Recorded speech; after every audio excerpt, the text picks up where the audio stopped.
Friends, Sunday story telling టైంలో మనం ఈరోజు క్రమశిక్షణ డిసిప్లైన్ గురించి తెలుసుకుందామా మరి. ఓకే. అచ్యుతాపురంలో రాము సోము అని ఇద్దరు మిత్రులు ఉండేవారు.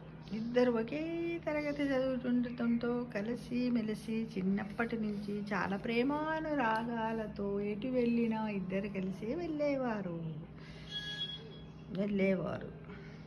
ఆనందంగా గడిపేవారు. రాము మంచి తెలివిపరుడు. ఉపాధ్యాయులు చెప్పిన ఏ విషయాన్నైనా ఒక్కసారి వినగానే అర్థం చేసుకున్నాం. అందుకే ఉపాధ్యాయులు అందరూ కూడా రామును ఏకసంధాగ్రహి అనేవారు. ఆ మాటలు విని రాములో గర్వం పెరిగింది. తన మిత్రుల్ని చులకన భావంతో చూసేవాడు. సోము క్రమశిక్షణ కలిగిన మంచి విద్యార్థి. అంటే రామేమో ఏకసంధాగ్రహి, సోముకేమో మంచి క్రమశిక్షణ.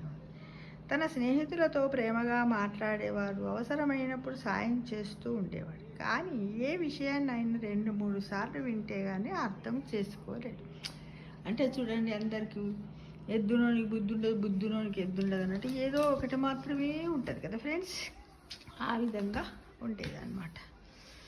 అయితే ఒకరోజు ఉపాధ్యాయుడు విద్యార్థులతో, మీలో ఒకరిని క్లాస్ లీడర్గా ఎంపిక చేయాలని అనుకుంటున్నాను. మిమ్మల్ని పరీక్షించిన తర్వాత నిర్ణయం ప్రకటిస్తాను అన్నాడు అన్నమాట. ఆ మాటలు విన్న రాము ఏకసంధాగ్రహి అని ప్రశంసించి తనని తప్ప ఇంకెవరిని ఎంపిక చేయలేరని మనస్సులో అనుకున్నాడు. సోము పాఠశాలలో క్రమశిక్షణగా ఉండేవాడు. స్కూల్లో టీచర్ చెప్పిన పాఠాలను ఇంట్లో చదివి నేర్చుకునేవాడు. రాము పరీక్ష రేపు అనగా ఆ రోజు ముందు చదివి పరీక్ష రాసేవాడు. అదే రాము పాలిట శాపంగా మారింది. బుద్ధిగా చదివిన సోము పరీక్షల్లో రాము కంటే ఎక్కువ మార్కులు సాధించాడు.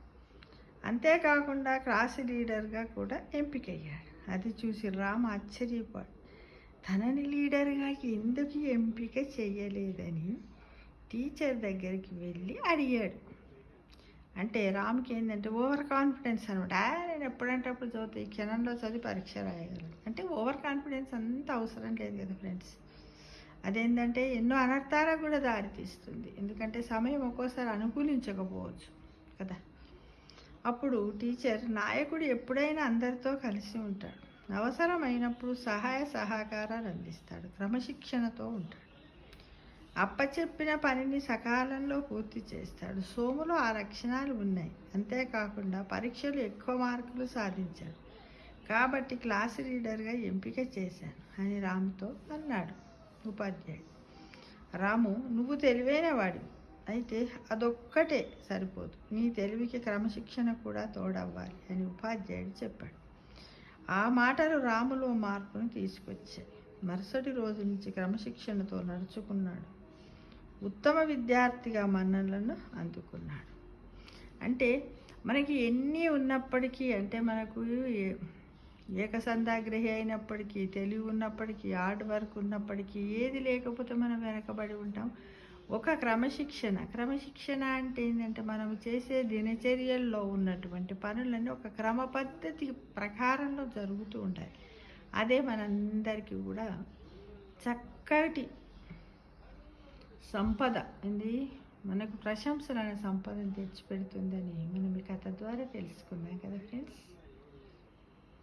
Thank you for watching.